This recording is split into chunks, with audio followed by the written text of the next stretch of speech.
Welcome back. અમદાવાદમાં રિવરફ્રન્ટના મુલાકાતીઓ માટે સારા સમાચાર સામે આવ્યા છે, જે અંતર્ગત આગામી 5 જૂનથી રિવરફ્રન્ટમાં એએમટીએસ બસ દોડાવવામાં આવશે।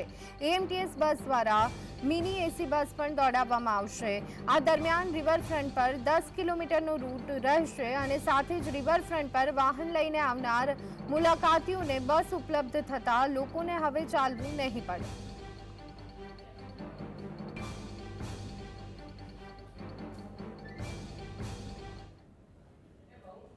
સી બસ રિવરફ્રન્ટના અંદર મૂકવાનું છે, જે વાસણા ટર્મિનલથી ચાલુ થઈ અને વાડજ ટર્મિનલ સુધી જશે। એમાં મોટાભાગનો 8 કિલોમીટરથી વધારનો રિવરફ્રન્ટનો વિસ્તાર એ કવર કરશે।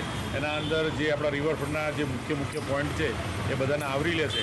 એટલે લોકોને જે પોઈન્ટ ઉપર જવું હોય છે તો બહાર આશ્રમ રોડથી ચાલતા જવું પડે છે, એ બધા વિષયને બંધ થશે અને વધુમાં વધુ લોકો રિવરફ્રન્ટનો ઉપયોગ કરી શકે એ પ્રયત્ન કર્યો છે। તો આ સંદર્ભે વધુ અપડેટ મેળવી લઈએ। અમારા સંવાદદાતા ઝલક અમારી સાથે ફોન લાઈન પર જોડાઈ ગયા છે। ઝલક, હવે રિવરફ્રન્ટ પર બસો દોડાવવામાં આવશે, એએમટીએસ બસ દોડતી આપણને જોવા મળશે, એસી બસ પણ દોડાવવામાં આવશે, શું વિગતો? જી, અમદાવાદમાં જે રિવરફ્રન્ટ છે તે રિવરફ્રન્ટ પણ વિવિધ નજરાણા છે તે ઉભા કરવામાં આવ્યા છે અને તેને જોવા માટે મોટી સંખ્યામાં મુલાકાતીઓ આવતા હોય છે। ત્યારે જે રિવરફ્રન્ટમાં જે વાહન લઈને નહીં આવનારા લોકોને એકથી બીજી જગ્યાએ જવા માટે છે મુશ્કેલીનો સામનો કરવો પડે છે। ત્યારે આગામી 5 તારીખથી એએમટીએસ દ્વારા છે તે એસી મિની બસ દોડાવવામાં આવશે। મિની શકાય તે પ્રકારની આ બસ રહેશે અને તે બસ વાતાકુલિત હશે।